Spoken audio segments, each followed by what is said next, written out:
guys doing? Good, good. It's a pleasure. Thank you. Hey, Albert, how you doing? Good, man. How are you? Pretty good, pretty good. So, are we live now? We should be live. Yeah. Yep. Okay, awesome. So, Albert, well, my name is Yusuf. Some people call me a King Risen, and this is Asmerit, of course. And we're just looking to kind of learn and understand, you know, who you are, what your background is, your backstory, and just kind of give the world an introduction. Can you hear me? Yes, now I can hear you. Let me see if I can get hey, Asmer, I'm about to go off camera. I'll let you lead this interview. I'm gonna see if I get a better reception. My reception might be bad. Gotcha. Okay, no worries.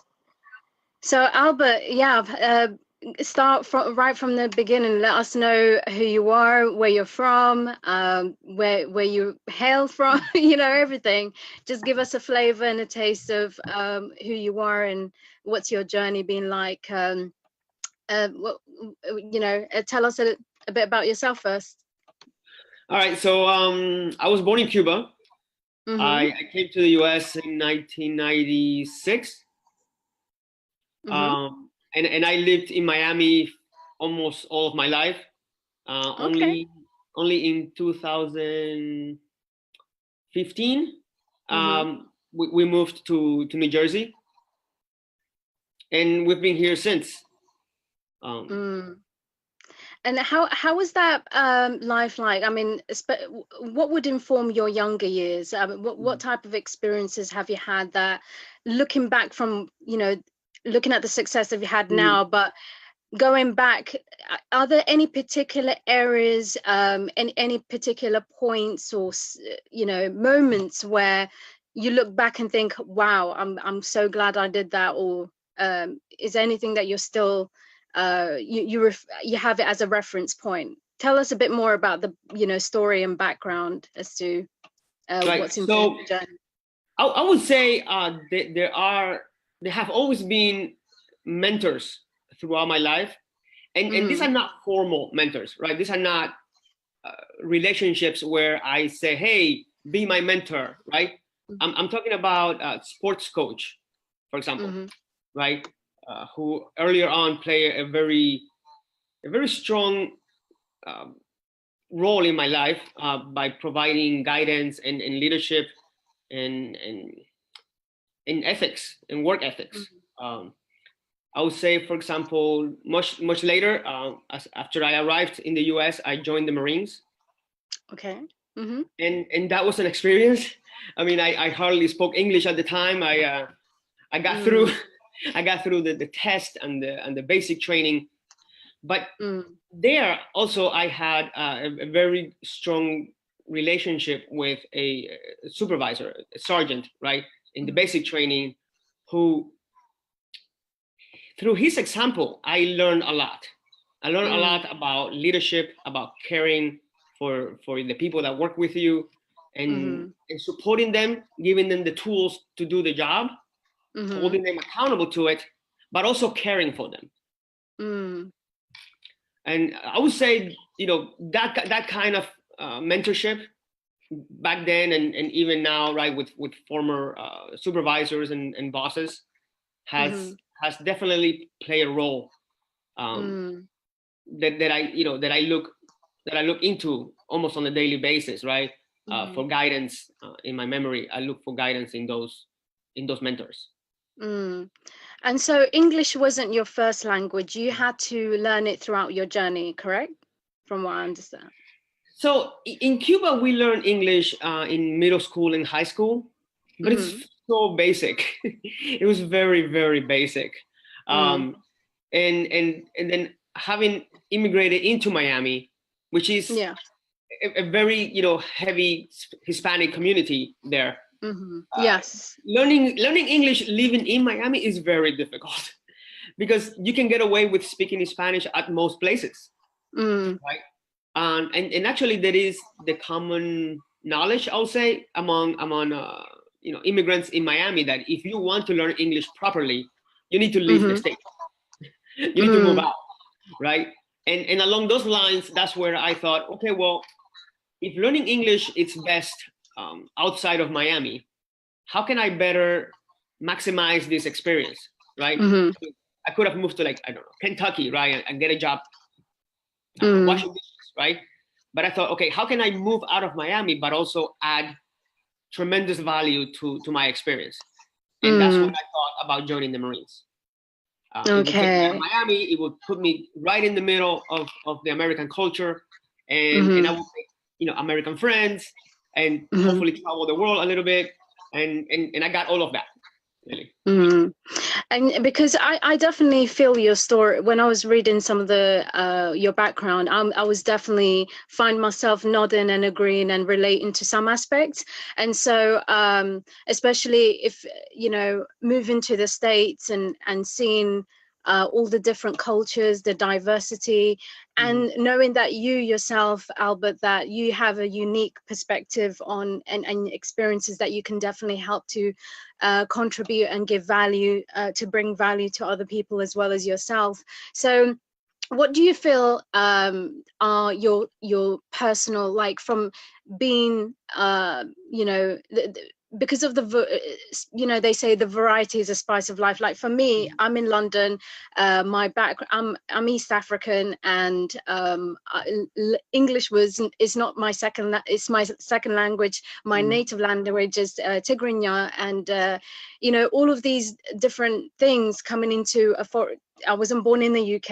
I came here when I was 7, so I really felt like some of the things you were saying, and I'm just like looking back at your personal life and your professional life, and all of these labels and categories that they place us in, and, you know, having that journey, and, you know, when you suddenly realize, hey, actually I'm more powerful than society tells me. What would you say are those points in your life that you felt that way, you felt empowered and not given to some of the stereotypical boxes and labels that they would like to, society sometimes, you know, helps to put us in? What would you say is your moments of empowerment, or when you felt, hey, all of my difference, what is perceived as differences, is actually really empowering and different, and I love it? Like, what would you say is your moments? I mean, just thinking, right, just, you know, right now, right off the top of my head, I would say 2 moments. When I finished with the Marines basic training,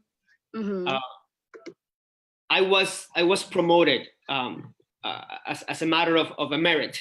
So in every graduation, there are usually five folks who are promoted, right, based on merit, and I was one of them on my platoon. And we started 72 recruits, and we graduated 56, right? So it's a very tough boot camp, right? And I was one of them, even though, like I said, my English was not very good. I felt I was lost most of the time.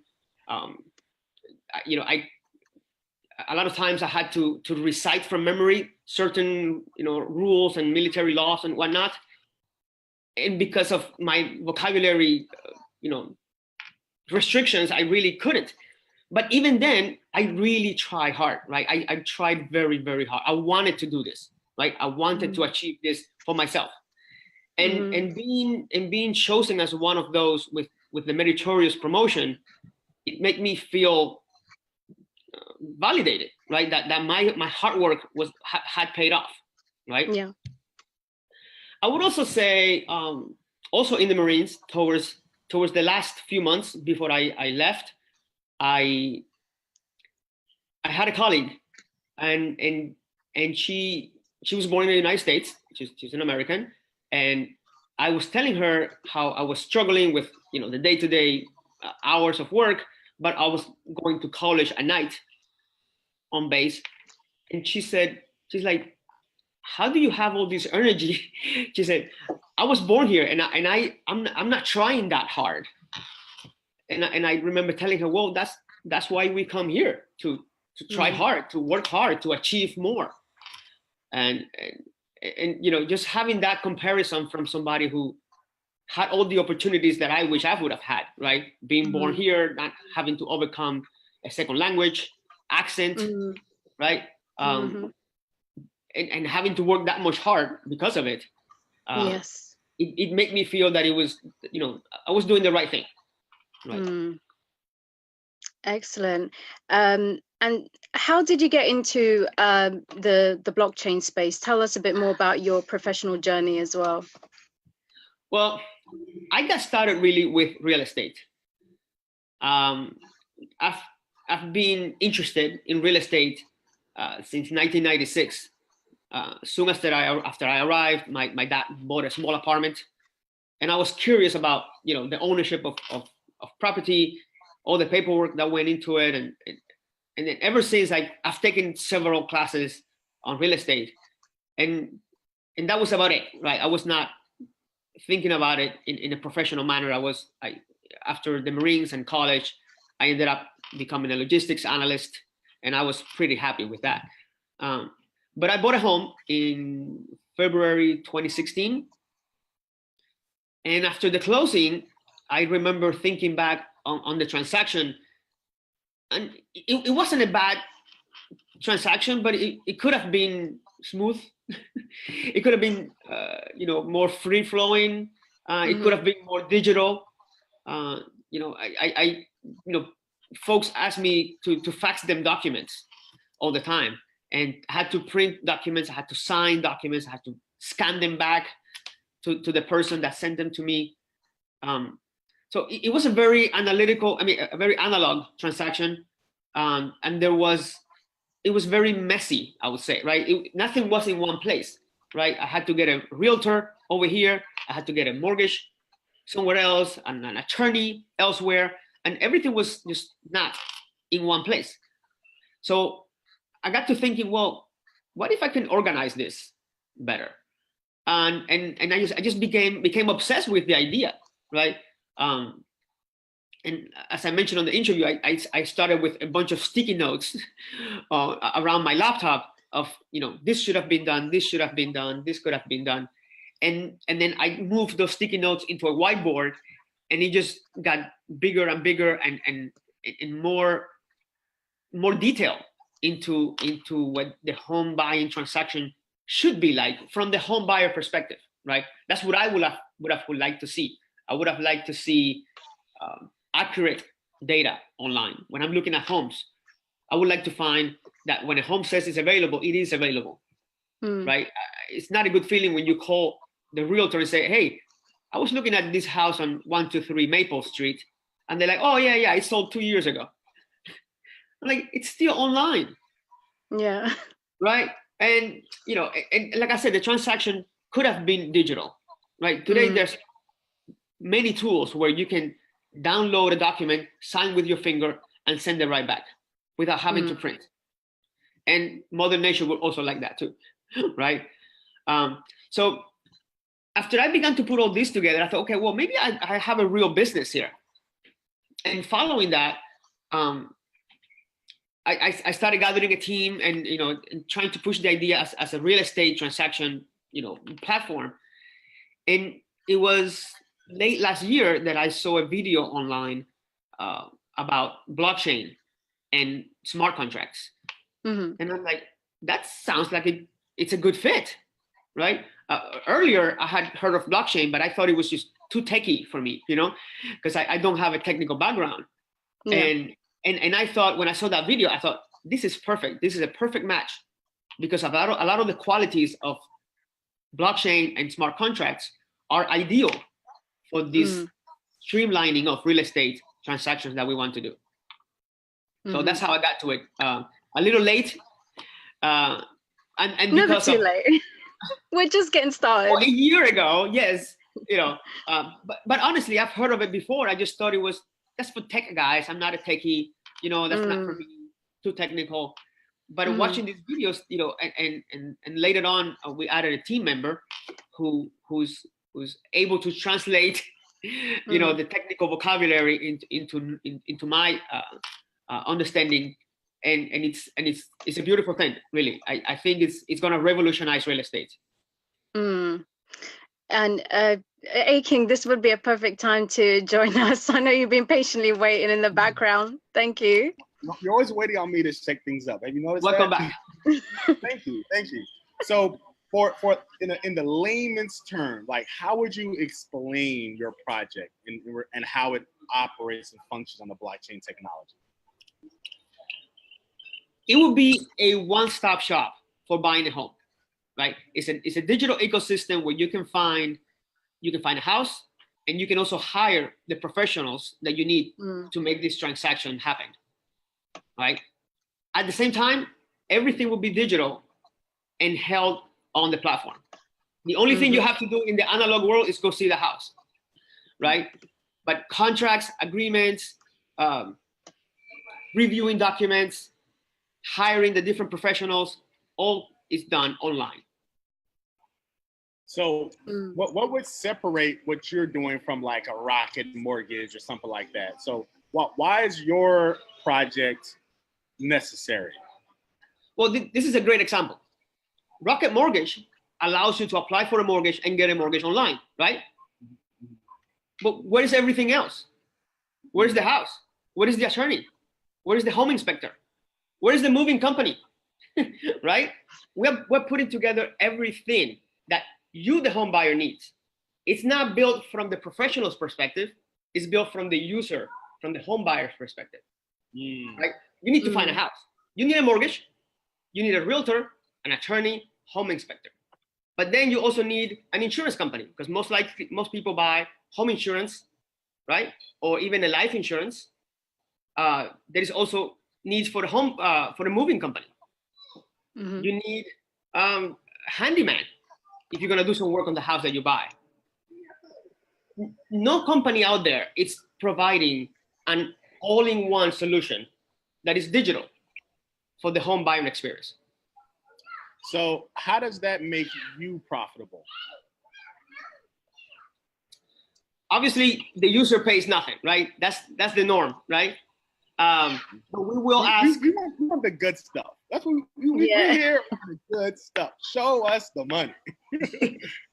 Well, it is very normal for a real estate realtor, for a real estate agent, to pay a referral fee when a qualified buyer is introduced to them. Correct? Well, based on that assumption, that is the platform, that is the method that we're using, right? We're going to, when we walk a user through our platform, we're going to introduce homes to them, right? In the digital world, they're going to look at homes all day long.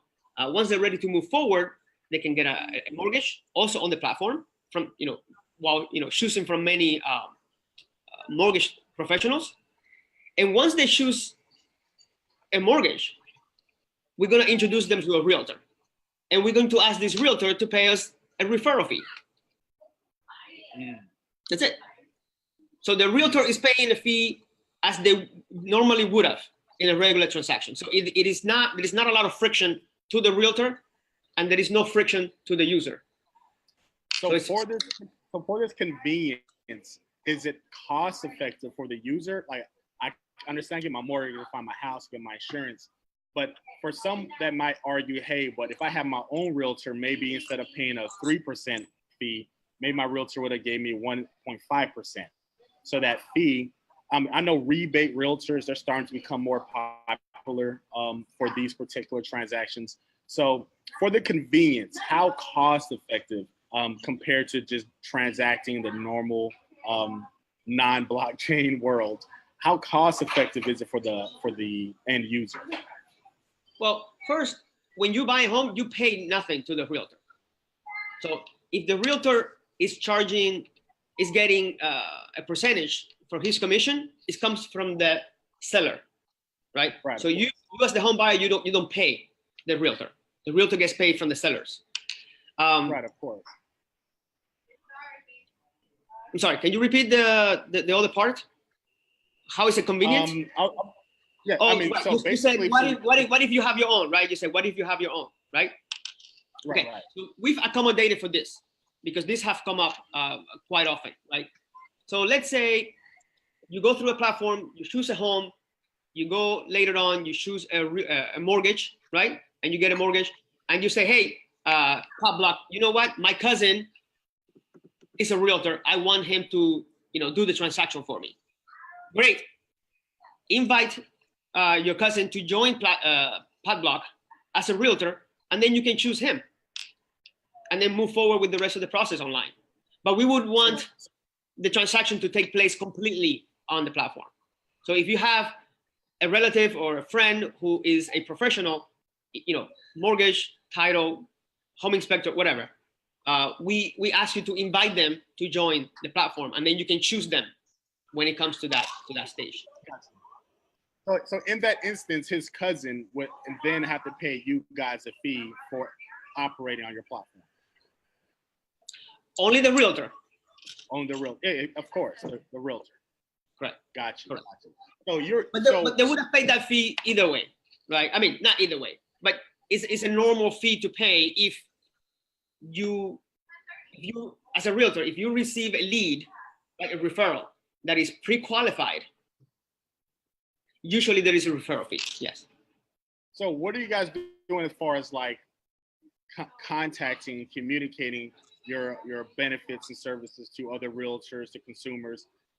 As far as like your marketing, your branding, like how are you getting the message out? And then furthermore, how are you incentivizing people to stay in this autonomous ecosystem where you take care of everything at one place versus, getting your mortgage from your I don't want to call your company, your project, and right. Then going outside and getting your own move? Like, how do you keep people focused and know everything you have is right here, stay right here? Well, so how do we reach out to service providers, right? Like realtors, mortgage professionals, etc. I became a real estate broker myself because I needed to understand what the professional point of view it is, right? So I was a first-time home buyer, but I'm also a realtor. One of our other co-founders, he's a mortgage broker. So we know what the mortgage broker and the realtors issues are. Well, we know their life, right? We've done transactions, right? So we understand them. So we can speak at the same level, right? And how we bring them on board is that we tell them, listen, how much time do you spend educating clients? Average realtor spends, I'll say 40% of their time educating home buyers. We're taking that load off their shoulders, right? Our website is based on two pillars. We educate the client and we give them a choice. We educate them at every step into what takes place, what they need to provide, what can they expect from the professionals, and we give them a choice of multiple realtors, multiple lenders, multiple whatever professional at every step, right? So the realtors would find that by participating on our website, on our platform, they can do more of what they do best, right? They can show more houses, they can open more doors, they can sign more contracts instead of spending a lot of time with people who are not quite ready to buy yet, right? We're providing a funnel where we take a lot of people that come to our website to look at homes, and if they're not qualified or they're not ready to move on, we don't introduce them to the realtor. What for, right? But in today's market, the home buyer or home dreamer, right? The first thing they do is reach out to a realtor. And then the realtor spends a lot of time with these folks. And these folks, some of them can buy a house, some of them cannot. We're taking that problem out of the way. We are educating the clients. We are sorting those who can buy a house from those who cannot buy a house. Those who can buy a house right now from those who can buy a house 6 months from now. Yeah. So we're taking advantage of that filter, right? And then that is the value proposition to the realtor. Hey, you sign up with us, and you're going to be doing more of what you want to be doing. Showing houses, closing contracts, and getting paid, instead of spending a lot of time educating clients. We're taking that responsibility away. And what are you finding in terms of like any challenges, and are you getting any sort of resistance or pushback, or any skeptical voices that are, you know, giving you food for thought? Like, what has been the challenges and how have you overcome them? Well, there are two groups of people I find when it comes to the challenges. There are the folks who are not technical, who don't understand what I'm doing, even if I explain it in the lamest, the terms possible. They're used to doing business in a certain way, right? Maybe they've been a realtor or a mortgage broker or an attorney for 20 years, and they don't see how this works. Like, I don't understand. And then there are the folks who also don't get it, but at all. I've had folks ask me if this is legal. Yeah. Like, what do you mean? I'm doing the same thing you do every day, but in a single platform, right? Every day you deal with a realtor and an attorney and a home buyer and a closing. Well, all of that is in a single place. That is all I'm doing. I'm bringing all these separate pieces into a single platform and making it easier for everybody, not just for the user. It will be definitely user friendly and beneficial to the user, but also for the professionals. The professionals are going to find that they also going to have everything in one place, right? On the professionals dashboard, when they sign on, they're going to see every client they have, at what stage they're on, which other professionals they have, the user have chosen to deal with. So transaction time is going to speed up. It's going to be sped, and so the experience for everybody. Today's average home buying transaction is plus minus 45 days. That's the average. That's not the extreme, right? That's the average. We're pretty sure we can bring it to 30 days within a year and shorter after that, because everything is going to be concentrated on one place and streamlined. Sounds great. Certainly anything that speeds up the time spent and waste, essentially it feels like it's being wasted on the professionals end, that would definitely bring value and benefit. I can definitely see how that works. What Yusuf? would you say like your number one competitor is? I'm sorry? Do you have a competitor, or is this something that's kind of groundbreaking, or do you have like a number one competitor in the space that's doing something similar? So when I first started, I kept looking online for competitors to see if I was doing something that somebody was already doing, or just to learn what other people were doing that I could learn from.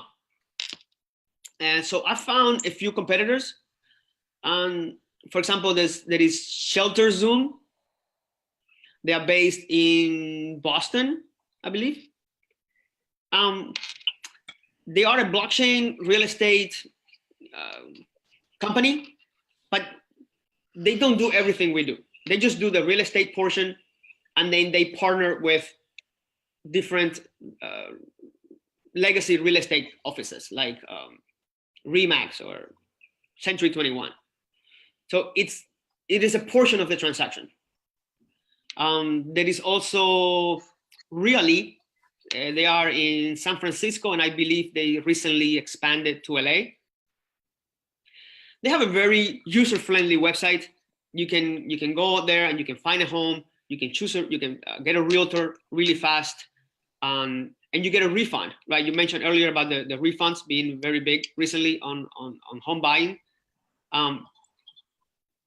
But they don't do everything. They only do the real estate portion, right?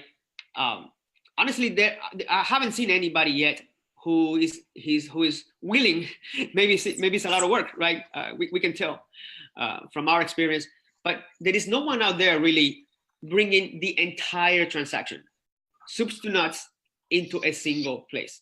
I like to call it browsing to closing, right? We really do everything. When a real estate company today say we are a full service realty, full service for them means they rent, sell, and buy from their professional perspective, not from the user's perspective. The user needs to find a home. They need the realtor, they need the attorney, they need the home inspector, they need everything. That I know of, nobody is offering that. Mm. So Azzy, I made you the host, so you'll end this meeting when it's time. If I have a internet connection again, I'll just log off and I'll let you finish from here. But I wanted to ask you, did you say you're Cuban descent, correct? I was born in Cuba. You was born in Cuba. Yeah, I spent some time in Miami. I have some of the best Cuban restaurants in Miami. It's crazy. I love some Cuban food. But as far as like people, from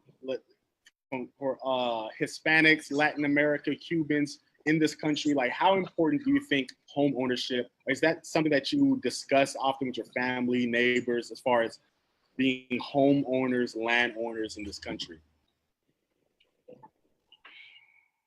I don't think of real estate as an immigrant issue. I think of it as a financial issue, right?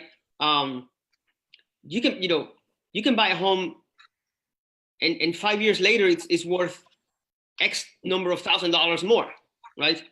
And let's say you buy a home today, and you don't buy the home of your dreams, of course, right? Nobody usually can, right? You usually buy the home that you can afford. So you buy this home today, and say 30 years from now, you retire, you can sell that house. And you have so much equity built into it that now you have a substitute for the 401k, which honestly, it's a disappointment to have, right? Because it goes up and down with the market. If there is a crash like in 2008, it just kind of like disappears. That doesn't give me a lot of comfort to retire. But owning a home does, because I know 30 years from now, I can sell it and I can move to the cheapest town in the United States, and I will have multiple thousands of dollars to live off and not depend on a 401k that who knows how it's going to do from here until then. So I look at real estate as a financial tool, right? I look at home ownership as a financial tool. I joke, with friends that, after you rent the same house or apartment for 5 years, you bought somebody, it's a Honda Civic, but you got nothing for yourself, right?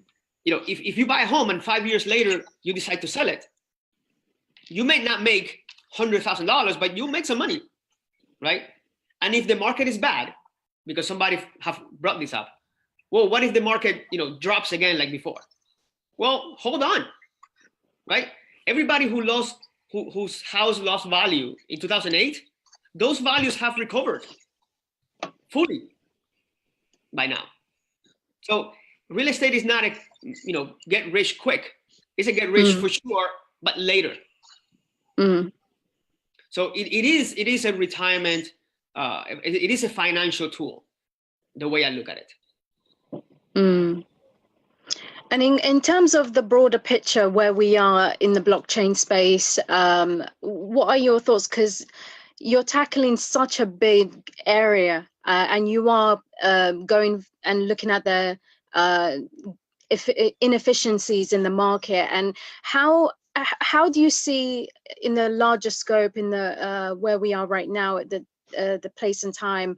We're in a bear market. How do you see this space growing? I mean, what excites you? What makes you get up at early? I don't know what time you start your day, but what really drives you, motivates you to, especially when you're having a bad day or some negative setbacks? What's your vision for what you're planning to do, and how overall, in the big scheme of things, how do you see this space evolving? So in terms of the blockchain space, what gets you excited? So for the record, I get up at 5:30, do a little exercise, and then have breakfast with the family. Honestly, blockchain for us is a tool to do what we want to do better and more efficiently, right?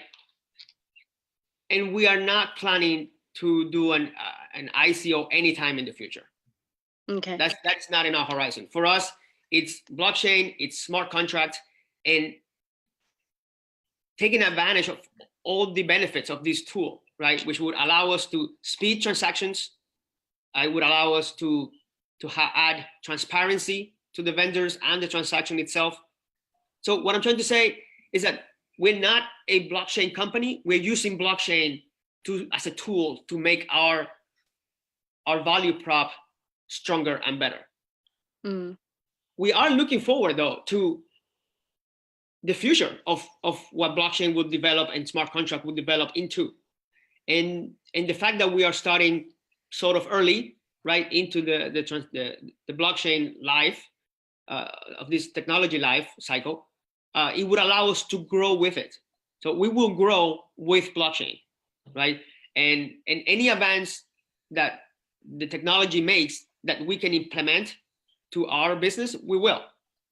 So I feel very positive about not only the benefits to us, but the benefits that we can bring to the market with the help of blockchain on our platform.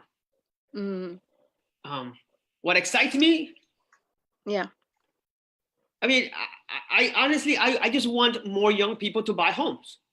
And I feel sure there is a financial aspect to it, but I think a lot of people would be turned off by how complicated can be to buy a home, how uncertain, this transaction can be with so many players taking place and nothing is in the right place. And it's very messy and you got all these documents to sign.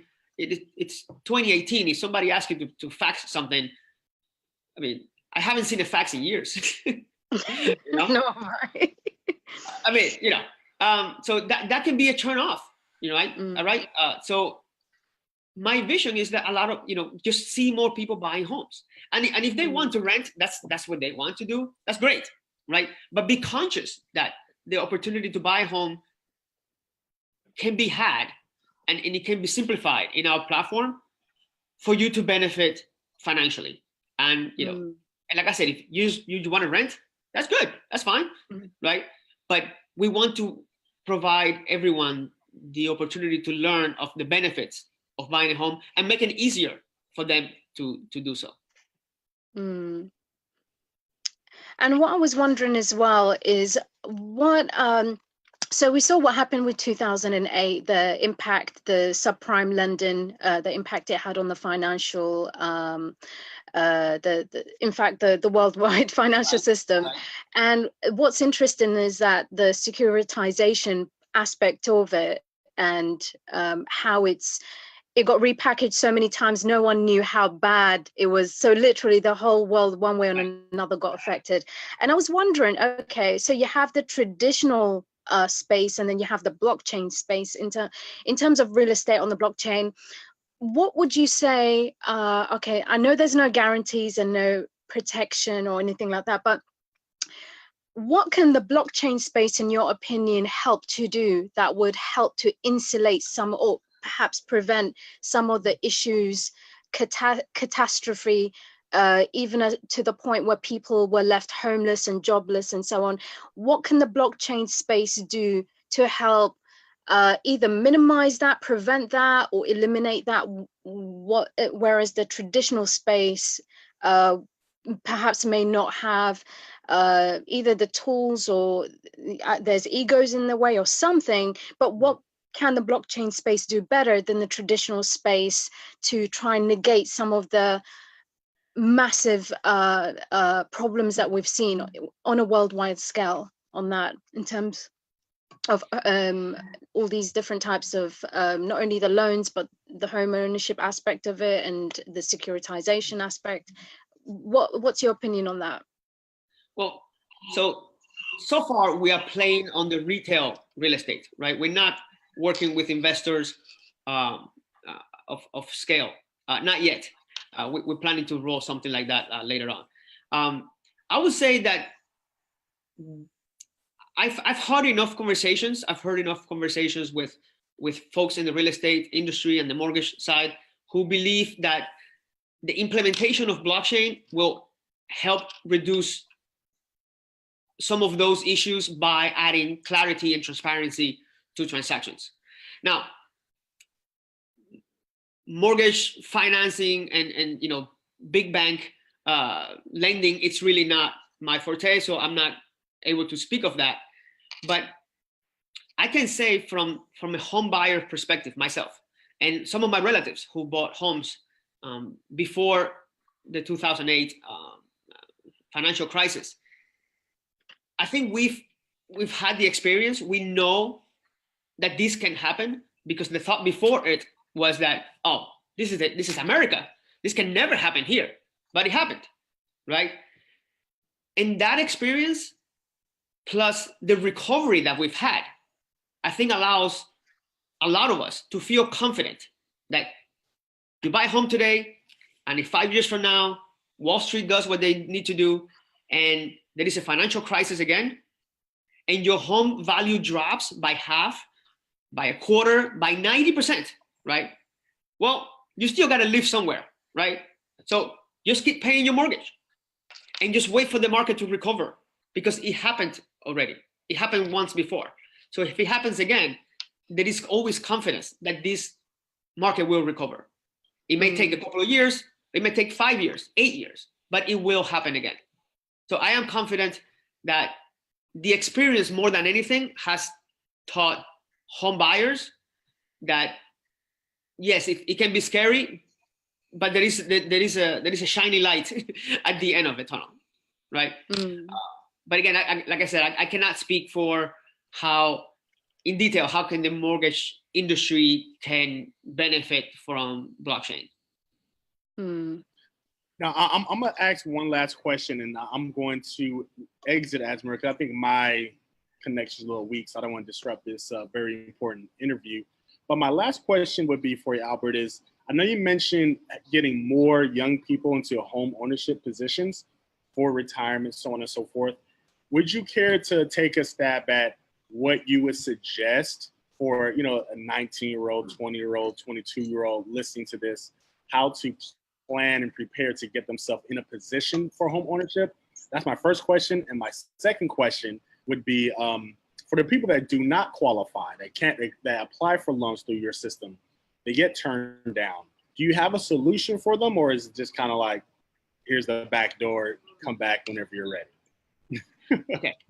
I mean, I would say, if whatever age you are, right? You're 19 years old, right? And you think buying real estate makes sense, right? You've seen the data, you've read about it, and you think, listen, I have to pay either way. I pay rent or I pay a mortgage, but I'm paying anyway.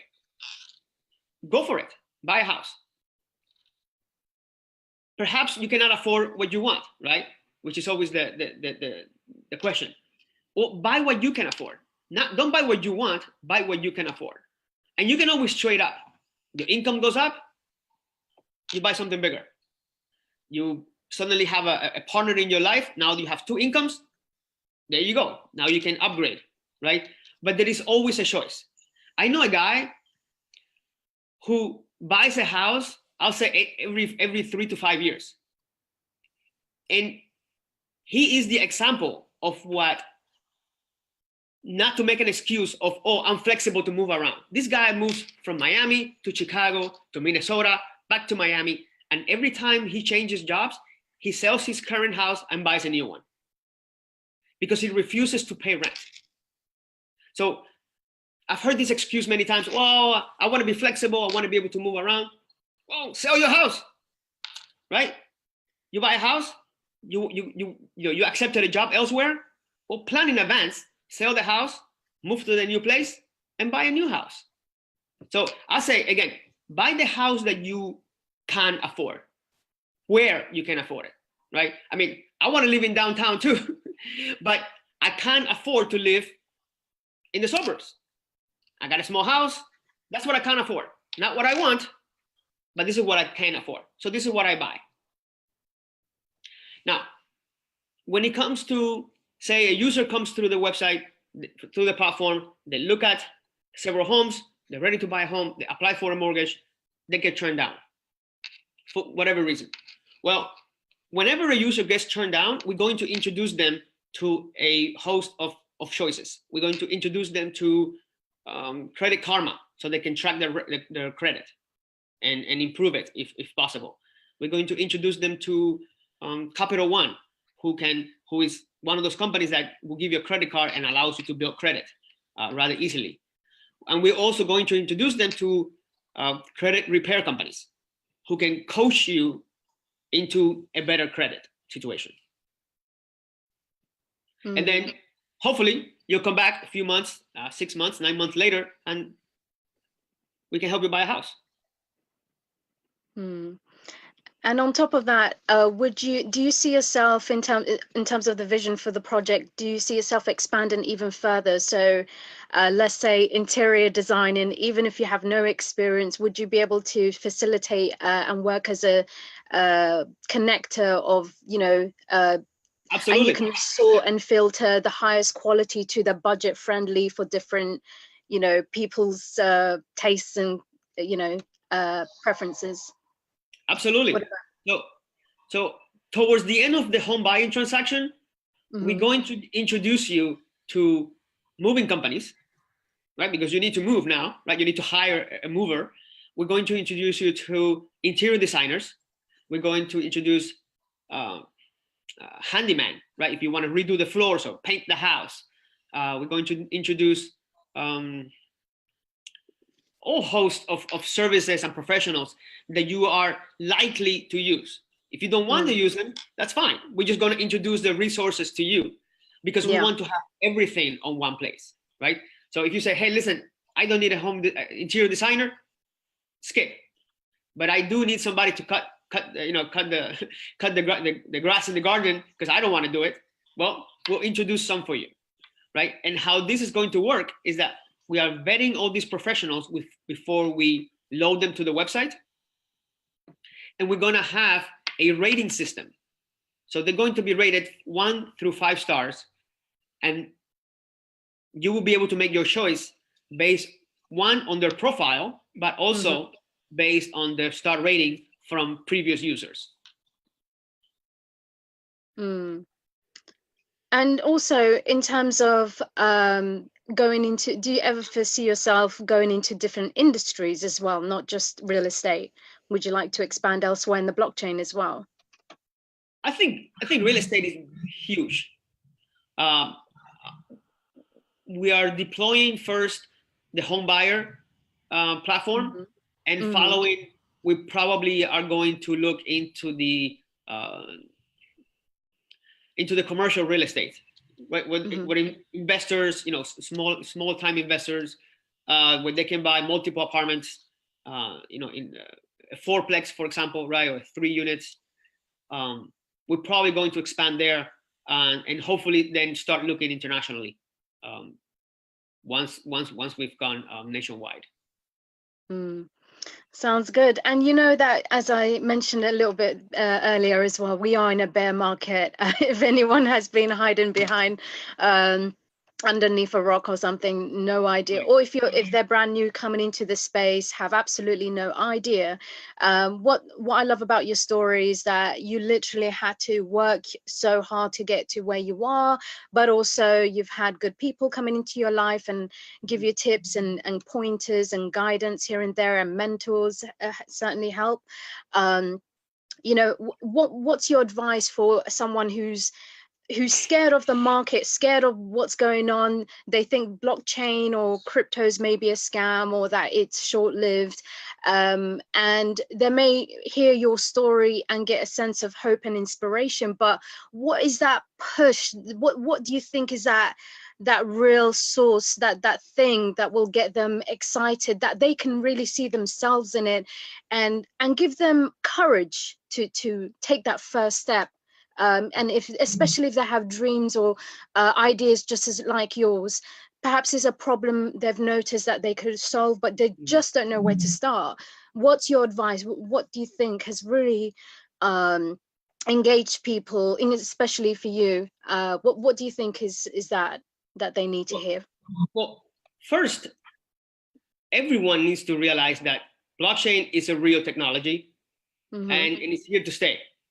And for reference, I'm sure you can imagine some folk back in 1992 thinking, internet, who's going to use that? and look what happened. Okay. Dial-up was terrible and everything. Yeah. You know, with the dial-up and look how far we've come. So this is what we're going to see with blockchain. This is the infant of the technology. This is the infant phase, right? And this is going to grow and it's going to exponentially add tools and benefits that we haven't realized yet. That's one. As far as the push, I say it is challenging to be an entrepreneur. So the idea is really burning in your head and you just can't stop thinking about it, and you know you have something that is real, go for it. And expect a lot of pushback and expect a lot of naysayers, but keep knocking on doors, right? Don't pound the doors that say no. Just keep knocking on doors until you hear a yes, until you hear a maybe, until you hear a tell me more, right? But you got to make sure that idea is really, really burning inside of you, because you need that much passion, because it's going to be very, very hard. But if the idea is there, if the passion is there, go for it.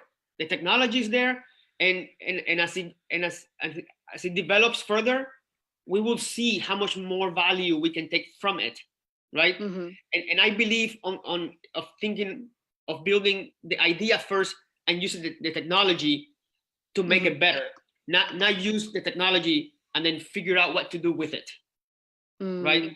I believe on you have to have the idea first, the dream first, and then find what tools fit, right? And if blockchain is a tool, you're in luck, right? Because it's in its infancies and it's gonna grow to places that we don't know, right? I mean, try to explain to somebody G5 in 1992.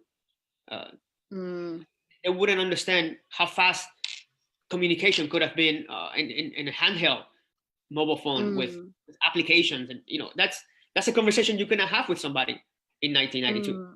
So today is 1992 for blockchain. Oh, that's a good expression, 1992 for blockchain. I just made it up.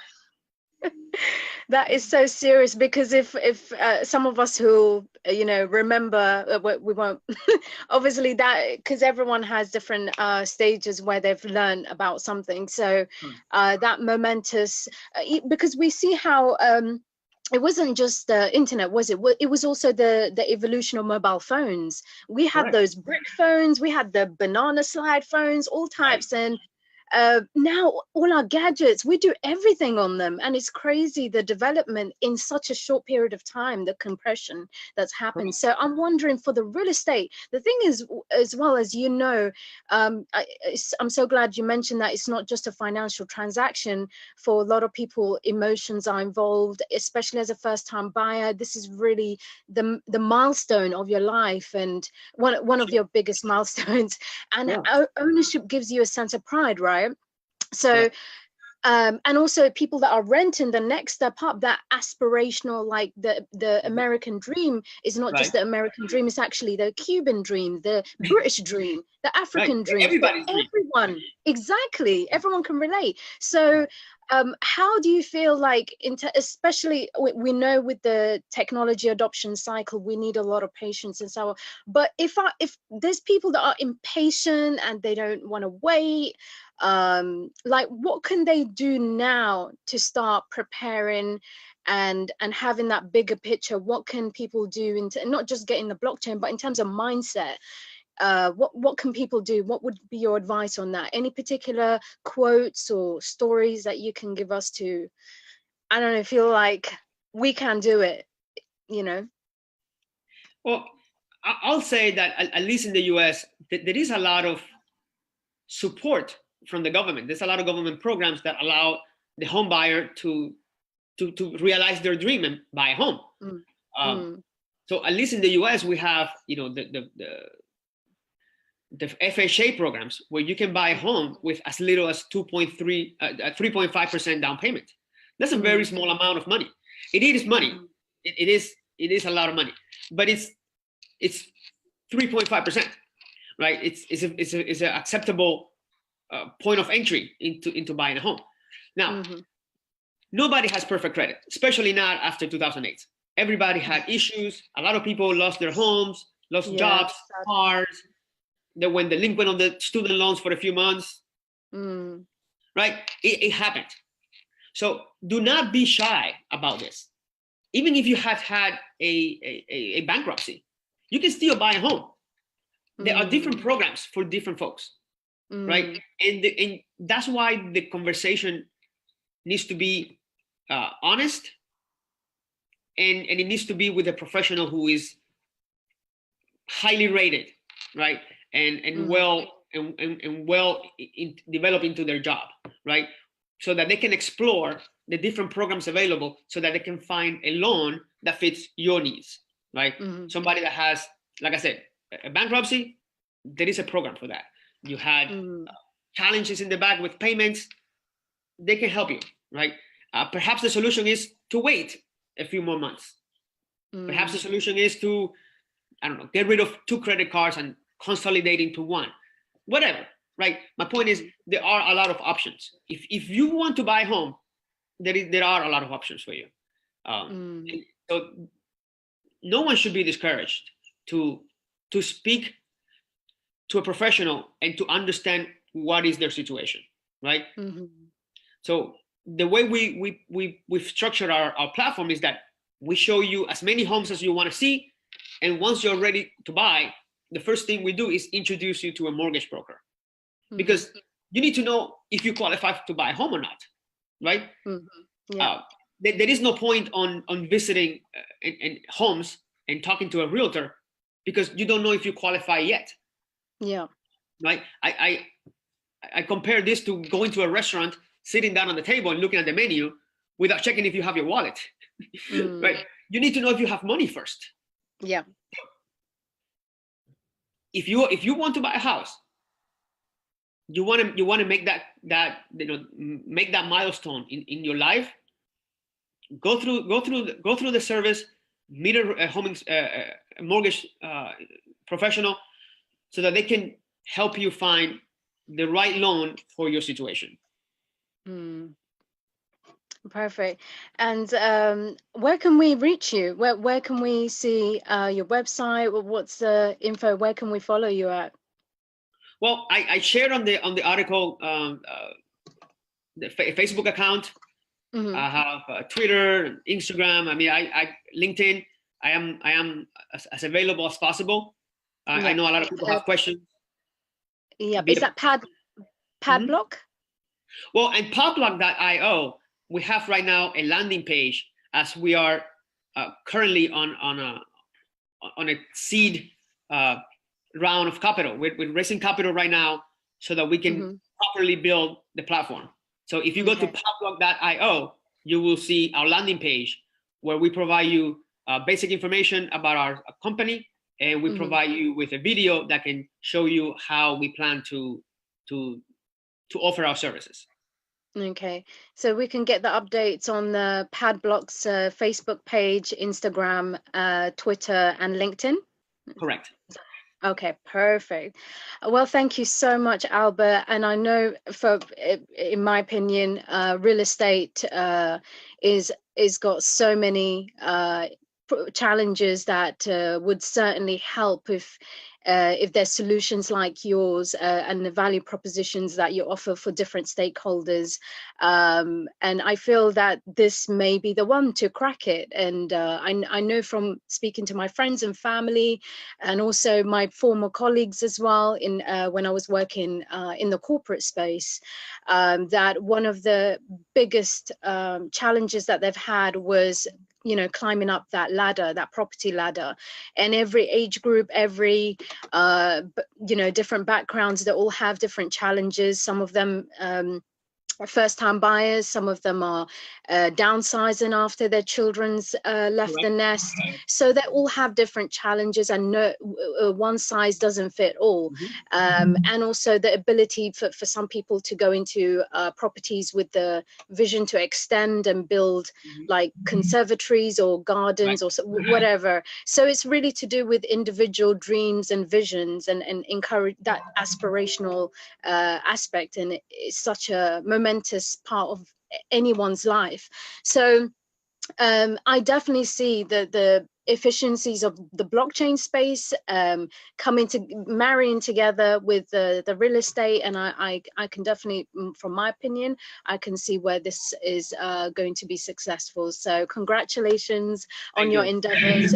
You're absolutely inspirational, and really pray and hope that we continue to, in the blockchain space, the community, regardless of what industries we tackle, that we come together to really help educate, especially new people coming into the space, and showing them what is possible if they are open to different technology, different advances, and just simply open up their mind to a new a progressive way, I guess. So we really appreciate your time. Thank you so much, Albert. Any final words? Well, I want to thank you for the opportunity to tell your audience about Padblock and how we plan to tackle this problem in this industry that it's pretty analog, and we're planning to change that in a quick hurry. Excellent. And Padblock, that's PADBLOCK, right? All one word. Yes, Padblock, yes, together.io. Fantastic. Well, thank you very much, Albert. Enjoy the rest of your week, and we're going to, for those watching me and Aking, we will be back on Friday with another interview, and also with the market update as well. So thank you guys for joining us today. We really appreciate your time, love and support as always. Thank you so much, Albert. God bless. Thank you. And have a great day, afternoon, evening, everyone. Take care. Thank you. Bye-bye. Bye-bye.